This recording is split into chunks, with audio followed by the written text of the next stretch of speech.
We go. Hello, welcome. I should be in the top hand corner of your screen. Lots of what we're going to go through today. These three best tips. There's actually probably way more than three things I'm even going to show you, but I've tried to condense it to three key things. But I'm trying to give you as much of a good stuff that's going to help you with your breathing as possible. Lots of practical things that we're going to try and do within it as well, and hopefully notice immediately some differences or some improvements in your breathing. Hopefully, my other hope for the session is I hope that you leave feeling a little bit excited because you might discover something. Feel a little bit better educated, whether you're a coach or whether you're just doing this purely for yourself. And then the other one, so excited, educated, and then the other one, a bit empowered because you're like, oh, there is some things that I can do with my breathing that tangibly make a difference. Does that sound all right? And if I get particularly excited, it will go quite fast, as in my talking.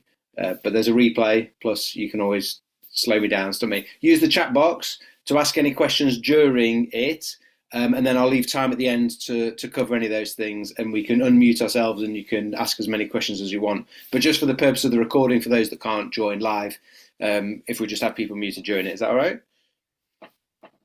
Cool. All right. So, very, very, very, very, very quickly, here's me back when I played rugby. This was, in fact, not a staged shot. That is a photo with my mouth open. It looks like I'm looking at the camera. I don't know what I'm obviously not. The game was going on. It turns out to be my last game of ever professional rugby. The week after this, I had a seizure and a bleed on the brain as part of a traumatic brain injury in training. That was a very obviously dark time in my life and affected my wife's life a lot. But once I'd made a recovery and once I'd got back into physical exercise, looking for things that would help improve my brain health was where I came across breathing, and particularly the Oxygen Advantage and Patrick McEwen's work. I'm now one of the master instructors with the Oxygen Advantage, so run the certification and run mentoring for other coaches. And what I think that the thing that's interesting for me is the worst thing that's ever happened to me and the most difficult thing that I had to overcome in my life is the reason why I'm here today. Like, I would not have found and had a reason to explore breathing if I hadn't have had that. My life took a very different change in direction, as you can appreciate. So since then, that was a long time ago. Since then, learned a lot of things, obviously about breathing. Some of you may have, I don't recognise that many names, a couple, but some of you maybe haven't come across too much of the stuff that I've taught. Some of you maybe have. I'm hopeful that today there's going to be a bit of information in there that's going to be helpful for us, regardless of whether you've been at this a while or whether you're fairly new to following. So, there are three key things we're going to cover today, and hopefully you can appreciate. Anyone appreciate? I'm really loving I've done an upgrade on my sort of slide deck, and I'm quite enjoying. Maybe it looks a bit busy. I'm quite enjoying the graphics. Anyway, side to side. That's nothing to do with what we're talking about. Three key things: awareness, number one; diaphragm connection with the tongue, two most important muscles in the human body, potentially, depending on who you're arguing with. And then the relationship between tidal volume and air hunger. They're the three things we're going to look at. So even though there's three, if you've come hoping for three things, you're probably going to get about 5 or 6 because there's more than one in each of those three things. But I'm trying to cram as much info in for you as possible, if that's all right. Yeah. So, number one, awareness. Awareness is key because without awareness, we can't really make any change. That's not related just to breathing, that's flipping everything. And if we can't make a change, if we're not aware, can't make that change. But the other thing we need with that change is we need a little bit of understanding. We need a little bit of that in there, the green there, education, as well as my awareness of what am I currently doing with my breathing. I need some level of knowledge or understanding of what the heck am I actually trying to achieve? Okay, so there's two things within the one thing of awareness. So we've got three things. Awareness is one of them. Within awareness, we've got two things. So you get in the picture. There's more than three things going to go on. But those two, it's not really a but, still letting some people in through the waiting room. Two of these things, okay? Airflow on mechanics. So what is the airflow like in your airway? And we're going to be working on, because we're going to be sat at rest, we can talk separately about breathing during exercise, but our baseline breathing, when we're just being aware of what's going on, I'm at rest, I'm sat down, I'm stood, I'm not exercising, my mouth is going to be closed, I'm interested in what is the airflow like in your airway and how that is going to affect our mechanics. And then we're also going to look at this relationship between, with breathing, we've got the conscious and we've got the subconscious. Our diaphragm's our primary breathing muscle. I want to be able to ensure that you know what it feels like for the diaphragm to contract. You know what the diaphragm is trying to do and supposed to do, and you can consciously make that contract in order that you can, in time, change the subconscious. Okay, does that sound all right? So I'm going to show you a little diagram, hopefully, and then we're going to jump into that. Okay, then we're going to get practical. Here is our nose. Here is our tongue. Can you see my cursor? When I'm pointing, can you see my cursor? Yeah. So here's the nose. Here's the tongue. Here's the lips. Here's the back of the airway, the throat, and then coming down into your windpipe. The diagram there, the arrows are showing nicely, like clearly the air has got to get to my lungs. Everyone point to their rib cage and their lungs. Even if I can't, even if your camera's off, just point it to yourself. Where are they? Yeah, humour me. Where are your lungs in relation to your nose? Are they above your nose, below your nose, or in line with your nose? Yeah, below. Good. See, easy questions. But too often, because when we see a nose, I'll jump out of this. When we see a nose, if I put myself big on the screen, I put my nose isn't that big, but if I put it right close to the screen, if you look at my nose, it looks very vertical. And when people breathe up their nose, particularly during exercise, or if you're having to breathe a bit harder, and you decide to use, who's got other Hoovers are available, but who's got a Henry Hoover? We actually have them. We used to have them at school. We actually bought one because we're like, Henry Hoovers are cool. Yeah, there you go. James got Henry Hoover. Right. If you look at Henry Hoover, the Hoover pipe is literally the thing's nose. If you trying to suck air in when you're trying to breathe hard, you're going to, and everyone sort of do this now, breathe quite strongly, but breathe up your nose and notice what your body does. So if I breathe up my nose strongly, it's very difficult for me not to hike my rib cage up and breathe into the upper portion of the lung. Because of gravity, Sir Isaac Newton, who invented gravity, he didn't invent it, he discovered it.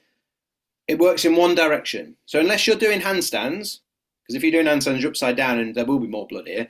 If you're not doing handstands, which is most of us, blood is low down.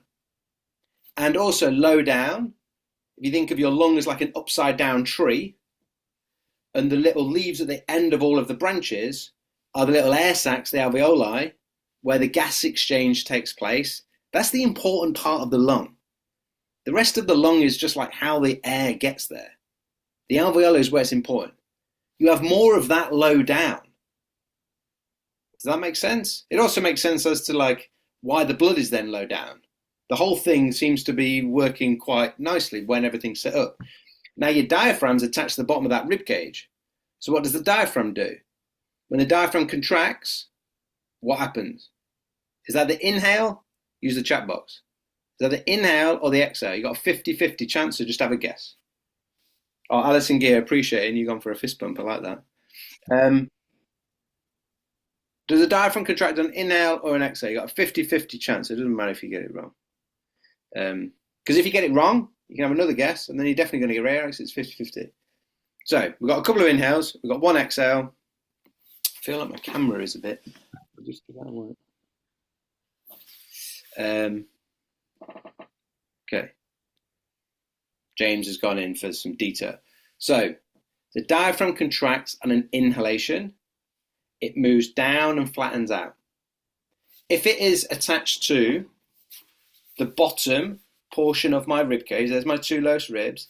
If it pulls down and flattens out, Does it make sense? That's going to draw air in to the lower lobes of my lungs, where I've got more blood and a greater density of these little air sacs, where the actual good stuff is going to happen, the whole purpose of the lung. Yeah. So I don't really want to be hiking my rib cage up and filling the top portion of my lung if I'm going to be breathing efficiently. We're going to come back to the diaphragm actual contraction in a moment, because what plays a big role, and all these things are linked. Point 2 is going to come into this when we talk about the tongue and the diaphragm. But so all of these things are linked. There's nothing in isolation. But how you're getting air flowing through will play a factor in quite a few things. One, your mechanics. This is like the main purpose of this little that I'm doing. One, the mechanics. Okay, and you'll hopefully see and feel that in a moment. But two, the other thing is, if the airflow coming in from the outside world into me is sort of like quite hard work. I'm Henry, I'm sucking the air coming in and it feels really quite restricted. I'm creating a lot of turbulence at the back of that airway. That's quite stressful. It's quite a lot of work. We underestimate the work that breathing entails. When I say work, I mean like the metabolic demand of breathing. How much oxygen does breathing take up? When you're running, not even when you're running, how much oxygen and energy does breathing take up? It's a good question. People are less keen on the chat box now. No? Anyone have a guess? He's just like, just tell us. 2 litres, that's sort of volume of air, James. How much energy? What percentage of your energy expenditure goes on breathing? You need oxygen to create energy, cellular respiration. What percentage of your total energy expenditure is spent on breathing? Some good random numbers. Yeah, I thought this was a really interesting question. We've got everything from like 10% up to 50%. It's going to depend on how efficiently you're doing it. Does that make sense? Yeah, it's going to depend on the quality of the tissues, i.e. like your diaphragm, intercostals. How restricted they are will play a role in that. The strength of those muscles, the contractile element of those muscles, and how well you can fire them is going to play into that. It can be around about 15%. If we're really inefficient and we're over breathing more than we need to because we're very inefficient with it and potentially got into some bad patterns, apparently it can be as high as 30%, which is a lot of energy spent on breathing that you don't need to do. And if you're running, you want that energy going, that oxygen going to your legs, not your breathing muscles. Does that make sense? Yeah. So we want to make it as easy as possible. Some of you may have seen a little demonstration of mine before. This is the Q-tip. This is don't do this at home. During COVID, you did stick things, that's going to make me sneeze, you did stick things up your nose, but they don't go very far when you go up. Because if we go back to that diagram, do you remember that diaphragm? It wasn't a diagram of the diaphragm, we'll have that later. But that diagram, it's difficult when you're dyslexic to talk about breathing. Breath, breathe, diagram, diaphragm. I'm trying. Right. That diagram showed like the canals going backwards. Yeah? Have people seen this from me before? I can only see a few of you on the screen at the moment. Some have, some haven't. Right. If you're a bit squeamish, don't look away now because it's important for you to be able to see. Okay. So this thing, if I find the bottom canal, look,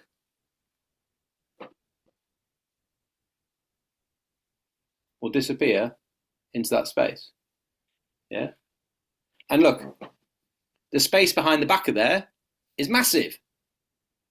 I can leave that in there because it's not uncomfortable. That makes sense? If I pull it out, if it's not stuck, no, joking. Look. Look, you saw look, I'll do it again, look. The tip, right? Look, the tip is right there. Okay? Now, I nearly flipping lost it then. Right, the tip is right there. So if I put on the outside and I put the tip there, that is where that thing was. Which seems a bit bonkers, right? The purpose of this is for you to understand where that air is supposed to flow. It changes a lot of things, okay? Now, one thing that seems bonkers is you're like, how the chuff did Jacko just stick that thing there? Well, if you imagine if you saw a skull, what's smack bang in the middle of the skull? So you take all the skin off, dead skull. What's in the middle? Nice. Nothing. Big hole. I mean, you take all the tissue away. Whereas the tip of the iceberg is almost like confusing us. Your nose is just the little bit on the outside. What's really important is what's going on the back. Okay, so I want you to, rather than breathing up, so do one, just remind ourselves again of like, use your nose like a hoover, breathe up your nose and feel your chest get activated to lift your rib cage up. Yeah. Now instead, breathe backwards. I describe it like breathe back into the face. So if I, with the mouth closed, if I breathe backwards, and if you put, particularly if you feel here, when I breathe backwards, you see that all getting activated. I'm getting like a up and out movement of that lower rib cage, because rather than breathing up, which hikes my chest, I'm now getting immediately some more up and out movement of the lower rib cage is what they want to do. And remember that diaphragm's supposed to move down and flatten out. I'm getting more of that activation from my diaphragm. Some people, I did a talk last week at Performex. Guy comes up to me, we have a big hug afterwards. He was like, oh man, I started breathing back into my face. And he's like, man, my diaphragm felt amazing. And I'm like, let's hug that out, because you need to be breathing like that. It's going to be good for your life. So some people go, I feel the difference straight away. Yeah, let me know in the chat box just quickly. Like, can you feel a difference, or even just like nod along if I can see you feel a difference? Yeah. Other people get mad at that, and I can't necessarily answer the question in that they get mad and they go, how can how I think possibly make a difference to mechanically how I'm breathing? And I don't necessarily have the answer, but we have enough of the proof that you go, well, just do it and you feel the difference. I think that the vertical motion of the airflow triggers you to drive vertically up from here. Or you're engaging more of your accessory breathing muscles that are attached to the top of the rib cage, effectively. Yeah, there you go. Now I was feeling the difference already. Yeah, cool. So that was number one.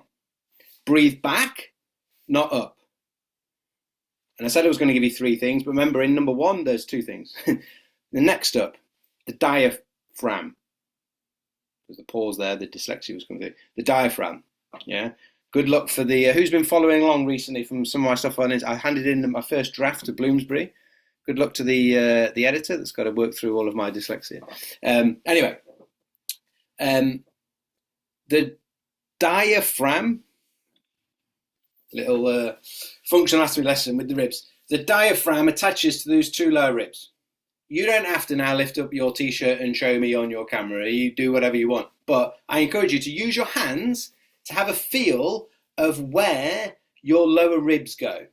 They're not perfectly symmetrical for most people. So look, you can see for me, there's one on that side and there's one on the other. Okay? There's the bottom of my rib cage. The diaphragm is attaching inside of there. It's like this huge dome. It's big, big, big muscle. Yeah, attaches onto my spine, onto my lumbar spine, like in here. Not the abs, but like inside on my spine. Not on the back, but like my spine, which is my back, but the inside part of my spine. Yeah. Now, when it contracts, it wants to move down and flatten out. And I should be feeling some up and out movement from here. When we were breathing back, we felt that. Now, if I said, can you feel like, or can you, is a good question, can you make your diaphragm contract strongly? Everyone's just froze. Like, what do you mean? Okay. For instance, look, this is just all off script now. Right. Show me your bicep. Anyone that's, James, come on. Or someone show me that bicep.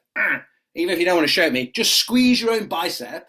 If I said, contract your bicep strongly, yeah, there we go, James. You would flex your elbow and probably pull them up and show us that gun show, because you know that to contract my bicep, I've got to shorten and I'm going to do the elbow flexion to make that happen. and then you squeeze it in the shortened position, boom, and then you feel it. And you know what that feels like, because neurally you know how to send a message from your brain to that muscle. If you ever injure a muscle, particularly, let's say, something like in and around the hip, and you get an issue with your glute, and your physio tells you your glutes aren't firing, meaning like your brain is finding it hard to send a neural signal to that. A classic one for the shoulder.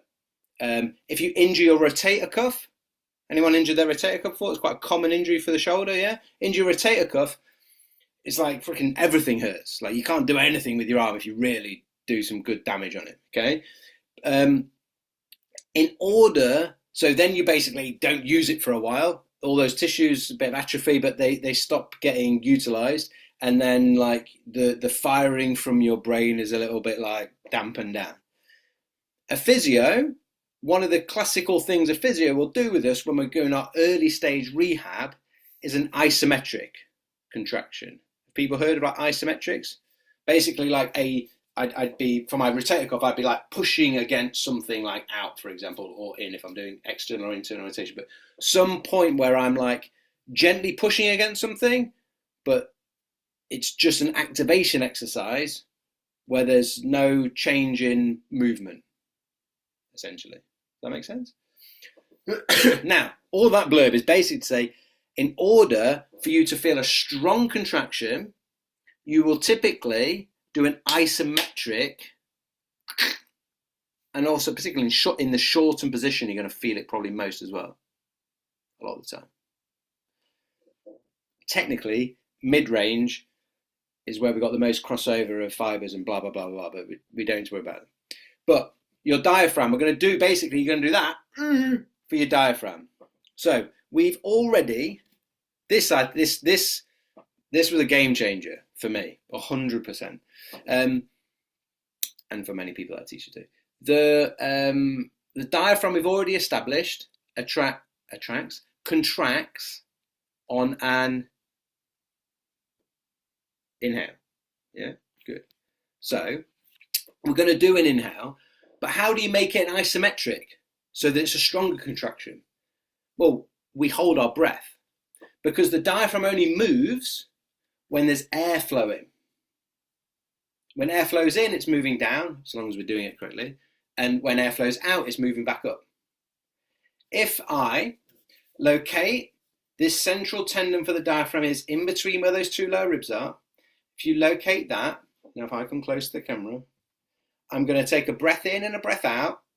You're going to do this in a moment. A breath in and a breath out. I'm going to pause, and then I'm going to hold my breath, but try to breathe in. And you'll see this contraction, because my diaphragm, when I inhale, wants to move down and flatten out if air is allowed to move. But because I'm holding my breath, it goes, it tries to do it, but I'm not letting any air in, so it can't move. So we get an isometric contraction. Does that make sense? Yeah. Okay, so it's going to look something like, I find my two lower ribs, the central tendon is in here, I put my fingers there so we can see it. I breathe in, I breathe out, I hold my breath, and I try to breathe in. I try to breathe in again. You see that pulse? It's trying to contract. It wants to move down and flatten out when it contracts, but it can't move because I'm holding my breath. Okay? So you're going to have a little go. You don't have to lift your shirt up. You're going to find your lower ribs, realize where they are. That's where your diaphragm attaches into. Your central tendon is in the middle of that, not on your abs, like deep inside, but just have a couple of fingers just pointing to there, because that's where you're going to feel it. You're going to, in your own time, you're going to take a breath in and out. You don't have to hold the breath very long, just a couple of seconds. Breathe in, breathe out, hold your breath, and then try to breathe in. And you're going to try and feel some sort of weird pulse in here. That's your diaphragm. If you do this, you do the thing, right, there's my ribs here, you even lift your shirt up and you point to it, and then you go to breathe and you do this. And you're like, I just feel it here. Yeah, that's just you. When you consciously try to put effort into breathing, your accessory breathing muscles are so used to getting engaged. So if we find that's us, like we need to relax the neck and shoulders, rub them, shake them out, whatever. You need to relax here, and the intent needs to come down from here. Yeah, I want to let me know in the chat box. Can you make yourself feel a contraction down there? Or if you're on the screen, you can nod along or give me a thumbs up or a fist bump or something. Yeah, okay. But then all the people that can't, because all you lot have just gone, yeah, the people that can't are like, oh gosh, there must be something wrong with me because I can't do it now. No, maybe you just need a little bit of practice. Yeah. But it's the type of thing, a bit of practice, not 6 months of practice, like just practice later tonight and you'll get it. Or maybe just in the next few minutes, you're going to feel it. And the contraction, it's a muscle. The contraction gets better the more you feed it. You've got to send a message down from your brain stem, down your phrenic nerve to your diaphragm. And that like pathway, that motorway for neurons to go, we want to like just get that nice and smooth and nice and connected. Some conscious practice, thought control to change the subconscious. Yeah. Do you suggest you need to train this little exercise? It's like just a little bit of practice at the start for the next few days. If you're like, oh, because what we're going to do now is, right, you're going to do it again. You're going to try and make it as strong as you can / want to, as in, right, I know what I felt a bit of a pulse in it. Now I'm going to try and do it quite strongly. So I'll breathe in, breathe out, I'll hold my breath, and then relax. So I had like a 2 or 3 second contraction there. It's quite strong. I'm like, right, that's your diaphragm working hard, contracting. Now I'm going to try and remember what that sensation felt like. But this time, rather than holding my breath, I'm just going to let the air come through, but try to make this do the action of moving down, flattening out as it contracts and drawing the air in. What's drawing air in is not Henry the Hoover sucking up, it's this driving down, and it should feel coming out. The lower ribcage should be moving up and out to create the space for that diaphragm to move down and out. Those two things happening in synchronization. Does that make sense? And if this is initiating it, that's where the air's going.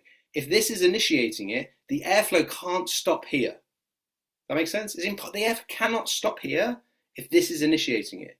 But if this is initiating it, i.e., the air cannot go there. It can only go to where you're initiating it from. And this is less efficient. Less alveoli, less gravity. If it's less efficient, you're going to have to do more of it. You're going to have to do more. Let's call a breath a rep.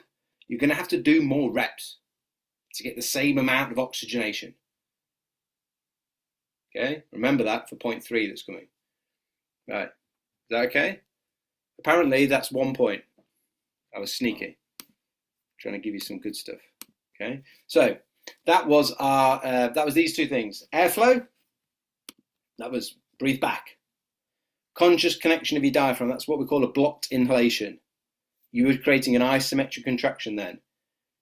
Later tonight when you're washing the dishes, or you're loading up the dishwasher, if you're fancy enough to have a dishwasher, we haven't. When I'm washing the dishes and I'm like, oh, am I breathing with my diaphragm or not? And you have that little question in your head, you can check. You just do a blocked inhale, you feel it and go, yeah, it did feel like that was what was working.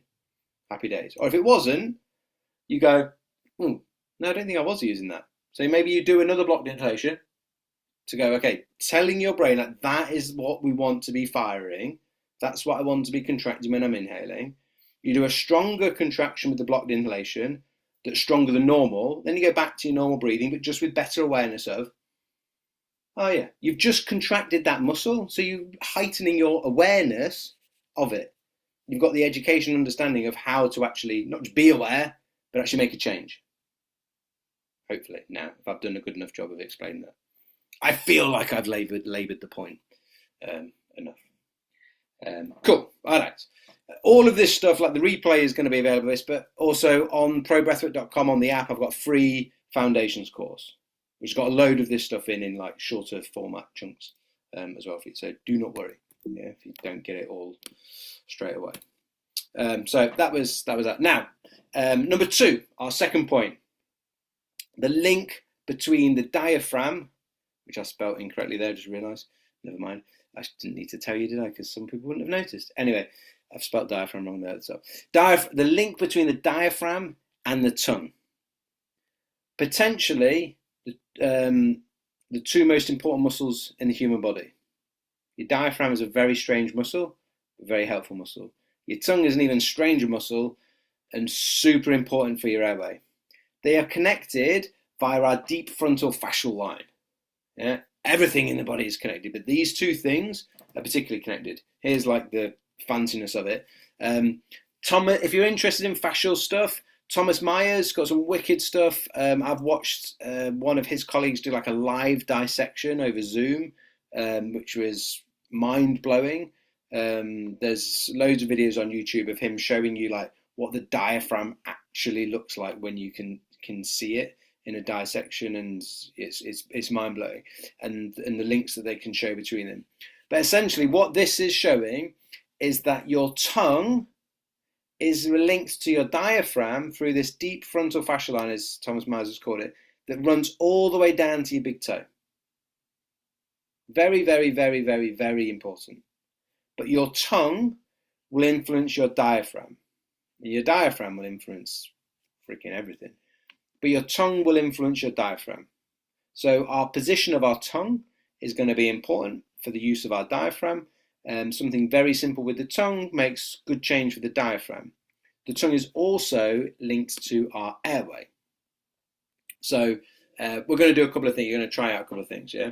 So where I put that thing was like your nasal cavity that goes back.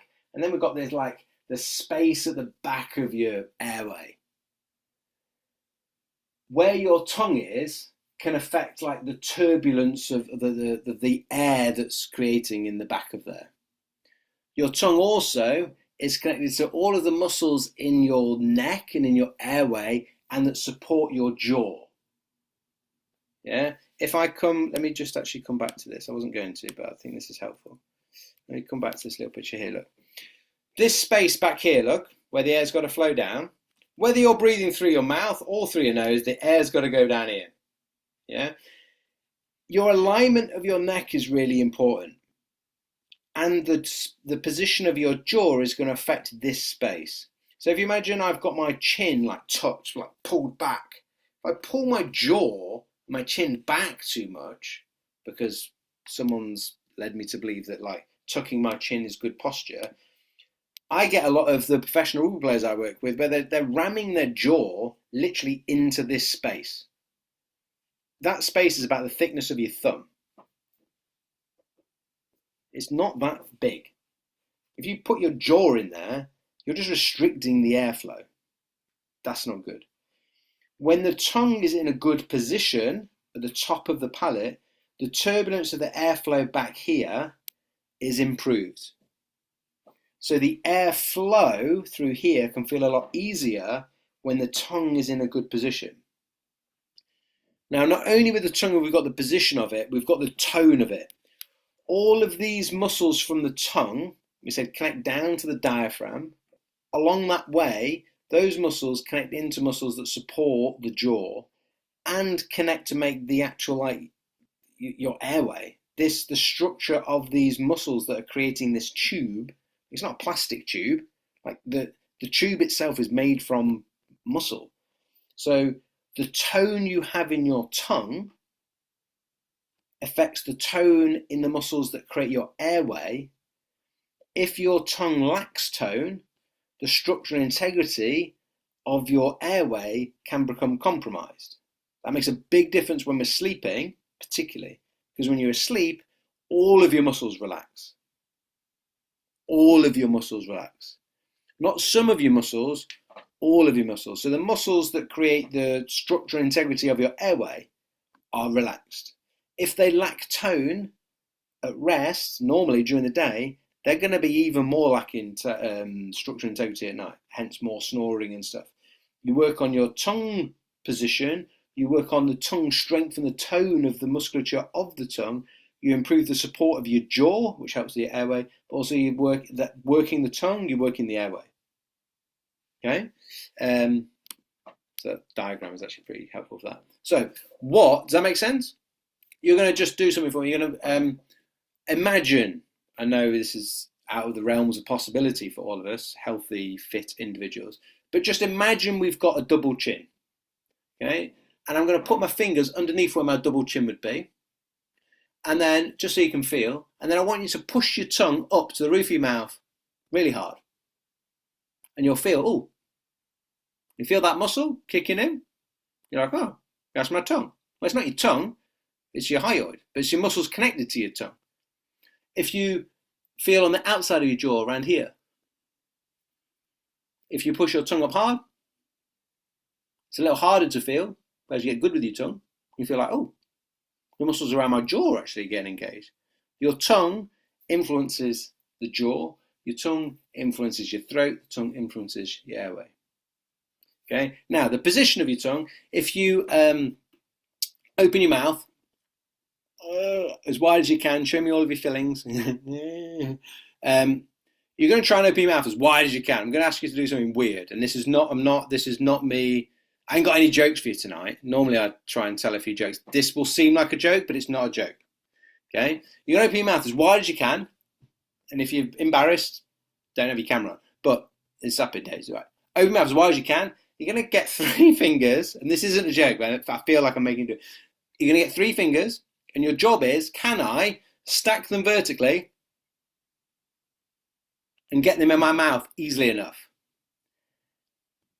If you can't open your mouth wide enough to fit, and it's relative to you because your fingers are your fingers, then it would suggest that the articulation of your jaw is a little bit compromised. If my jaw is forward or if my jaw is back, particularly when it's back, we see a compromised airway. Like I said, if the jaw is back, yeah, even if you can do this now yourself, if you pull your jaw back as far as you can, and then try and open your mouth but keep it back, you're like, you can't until you let it articulate. So if someone's jaw position is compromised, we know their airway is compromised.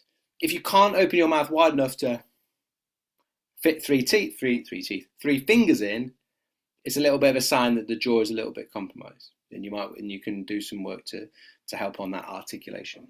Now, the other thing is, it's going to tell us of how tight your tongue is. So, my tongue is going to go to the roof of the mouth. You have to go real close to your camera for this, and you're going to try and suction your tongue.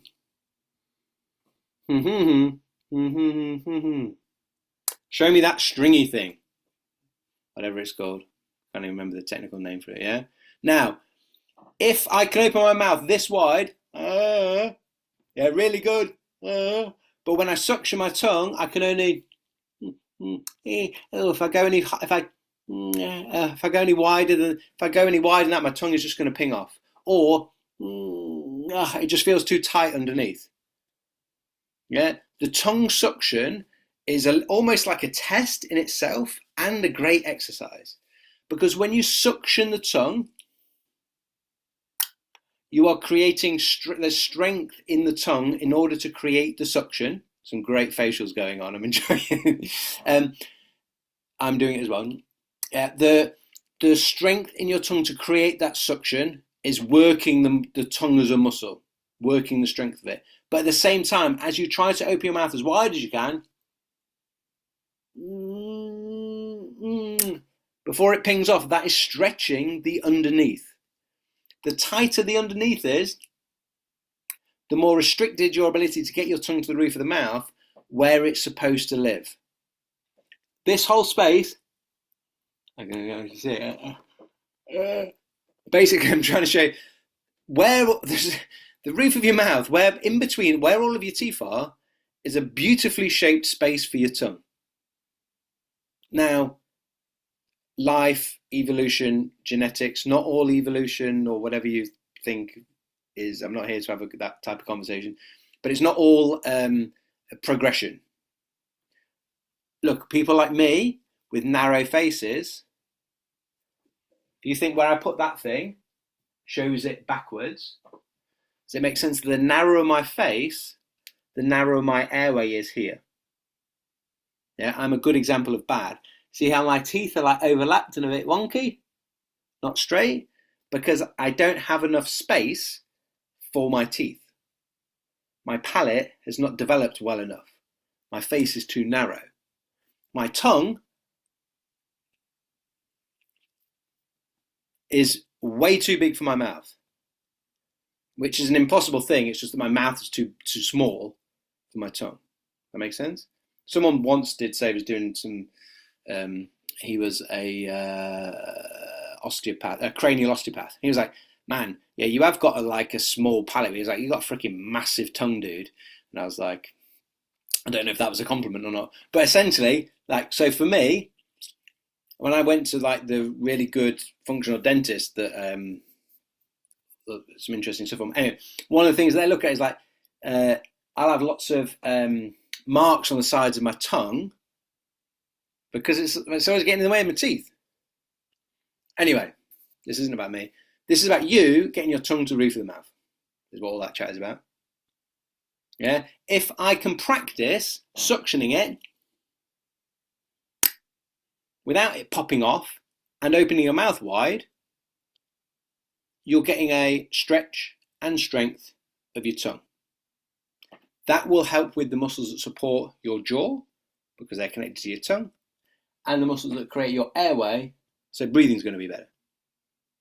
If you put your tongue to the roof of the mouth like this, don't suction it as hard as you can, but just have it enough suction so it just stays there naturally. Then close your mouth, relax the jaw, but tongue stays up. Breathe backwards, follow the airflow towards the back of the throat. Breathe very quietly, with the tongue up, airway aligned, not out of alignment, airway long and aligned. And feel how soft, gentle, easy, or effortless you can make that air feel like it's flowing. Almost like if I pay really attention, it's almost like I can barely even feel the airflow. Can you create that? If that air coming in feels absolutely effortless, what's your brain thinking about the survival aspect of breathing? It isn't as simple as this, but in my little brain, I go, oh, it's almost like there's a little bloke in your head who's or a woman that's in control of your brain. And he's got all these switches, and there's a really, really important one for breathing, because it's if that one, it's on day one when he's on his first day in the new job, the boss of the brain goes, look, we got all these buttons in an airplane, yeah, and he's to the co-pilot, he's I've got all these buttons and they're all important. He's but this one over here, this is breathing. You've always got to keep an eye on that. And if that is going down or not working, you hit that big red button, because it's that important. And he's we've got some backup systems in place. But anyway, the when the air flowing in, because your airway's nicely aligned, your tongue's in the right position, and you're breathing back rather than up, and that airflow just feels effortless. It's the little guy or girl in the brain goes oh sweet, that is cooking on gas. That is just no problems with that really important thing. So we can get on and deal with lots of stress in life and all the other things that are going on. Yeah, make your breathing, that's the foundation of everything that you do, because if you're not breathing, you're dead. Make your breathing, that's the foundation of everything that you do, as delicious, as effortless, as easy, as beautiful, as calm as possible.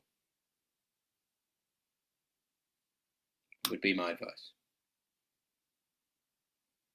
I feel like it makes sense. Is that all right? Does everyone feel there's okay, when my tongue and my airway, and if you do a little bit of work on training your tongue, your sleep will improve, your breathing rest, but your breathing during exercise will improve. Your nose won't collapse so much when you're trying to breathe in a little bit harder. The tongue is a big one. Yeah. Okay, now the final countdown, final one. So tongue connected. Oh, that was it. Tongue connected to the diaphragm. Okay. So the other thing is, and just come back from that a second. The tongue being connected. When you have the tongue up and combine it with breathing back, you create that bit of suction. So it's not like loose and flaccid. You're actually suctioning it up. You create a little bit of tension. That line that through the fascia that it's connected to, tongue up, breathe back. I can feel my diaphragm. Yeah. And if you're not sure, what do? Oh, do a blocked inhale. Okay, that's it. Right, now do it again. But your tongue position is just going to help with the airflow. It's going to help with this. Yeah.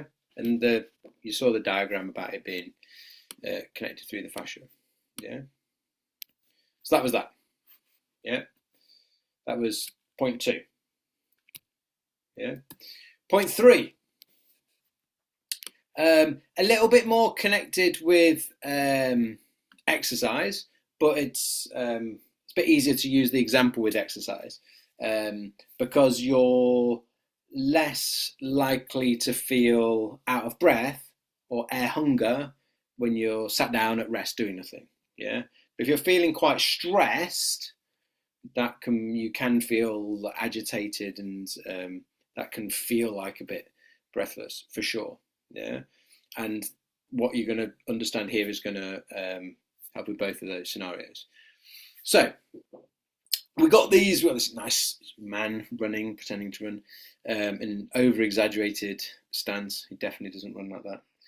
He would not want to be in plantar flexion. Anyway, these 2 things: tidal volume, which is just the fancy sciencey words for size of breath. And you go, well, why didn't scientists just call it size of breath? Well, because they like to try and make themselves feel better and cleverer than us. But tidal volume just simply means size of breath, effectively. Yeah. Rate, or your respiratory rate, or your speed of breathing. Those 2 things, the size of each breath and the speed of each of those breaths, those 2 things is what dictates the volume of air that you're breathing in any given moment. Yeah. Scientists like things done in a minute. So your respiratory rate is typically like how fast are you breathing in a minute. If I'm breathing at 10 breaths per minute and each breath is half a litre, I'm breathing 5 litres of air per minute at rest. Well, that would be a normal, like calm, efficient breathing at rest.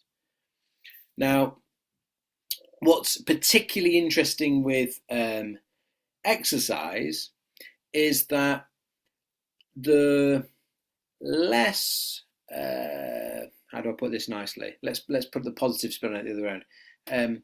So more elite runners, for example, they are better at increasing their tidal volume rather than their respiratory rates having to ramp up. So they will breathe faster, but nowhere near as fast as, say, an amateur runner or someone that isn't very well adversed with controlling their breathing.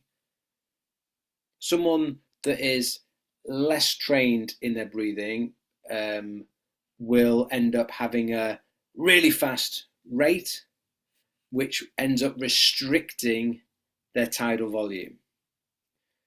This is important because the tidal volume dictates how much expansion you create through your lungs, or your diaphragm, your rib cage, and those things, your lungs, your diaphragm, your rib cage, have receptors in. They call them mechanoreceptors. They're receptors that are sensitive to the stretch. They send information back to the brain about like how much have you actually expanded here for it to work out how much air you're actually managing to breathe. What we've seen in research more recently is when you can increase your tidal volume, you reduce sensations of air hunger. So you can feel less out of breath because you're breathing more efficiently, but also you're able to stimulate the receptors in your lungs, ribcage, diaphragm that respond to the stretch of the inhalation. So we get to play with the psychology of feeling out of breath with the mechanics of ventilating more efficiently. I'm going to come out of the screen to share this. Hopefully this makes sense. One thing that's really important is if my day-to-day breathing is not very diaphragmatic, yeah, if I don't use my diaphragm regularly on the daily, is it going to be become a quite tight, stuck tissue, or is it going to be a nice, flexible, mobile tissue? When you say no, it doesn't really answer that question. But I think you, along the lines of what I'm saying, that if you're not using it, it's going to get all jacked up and tight. If your ribs and all your intercostals, your rib cage doesn't move much, your rib cage gets really tight. And look, if you're stressed, what if we've got two like sides to the body? If we've got like the front portion, the anterior portion, the front part of my body, and we've got the back part of the body. When I'm stressed, what type of posture do I go to? I sort of shrink. And when I'm looking at my phone and I'm shrinking, if we're being technical about that, it's flexion tone. The front portion of the body pulling in. Why? To protect the vital organs. So like the fight or flight is fetal position is protect the vital organs. They're all at the front here. So the more stressed I am, the more flexion tone I have. The more flexion tone I have, the more restricted I am of my rib cage and my lungs and all my internal lungs. I'm trying to protect them. I'm over exaggerating it. Yeah, you're not walking around like this. Yeah, but if you have an increase in flexion tone, your rib cage is going to feel tight and it's all going to be jacked up. If your diaphragm and rib cage are all jacked up, it's very difficult for you to get it to expand nicely. And therefore, initiate those stretch receptors to the point where they're actually going to help you to psychologically feel less air hunger. The signals back to the brain are not going to be as improved. And the actual tidal volume that you can increase and control your breathing rate is going to help you to be ventilating more efficiently, extracting oxygen per breath at a more efficient rate. Yeah. Now, the speed plays into something we've already said. If you think that we said like just hiking that upper chest isn't so good, and if you just lift and drive from here, you can't send air lower down. Yeah. This distance, this is really easy questions, right? I was a science teacher for 1 year. Yeah. Kids didn't like me and I didn't like them, so I played rugby instead. But anyway, they should have liked me. I was trying to be nice. But ask easy questions. Generally, the class like it. Right. Look here. Is the distance from here? So air's going to come. Air's either going to come in through here or through here. They're both going to go to my airway back here. So is this distance from here to there? Is that bigger or smaller than the distance from here to where's my diaphragm? There. That distance is bigger. Is it going to take air a longer time to get down here? Yeah, it's a further distance. So if my breathing rate is fast, it hasn't got a time to get down there. So it has to go here. So then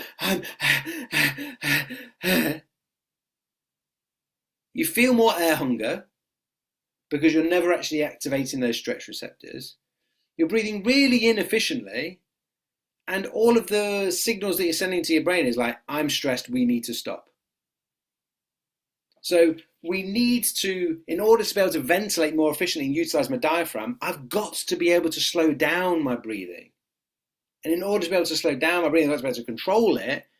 The whole CO2 piece plays a huge role into that. That's not necessarily for today, but plays a huge role into that. And my ability to activate my diaphragm like we just tried to do, and be able to expand my rib cage. I can do a whole breathing for mobility course that helps work on that. That then we're able to actually start to put the pieces of this puzzle together to allow me to breathe more efficiently, be better in control, feel less out of breath, optimize my performance, whatever it is that you're trying to do. Yeah,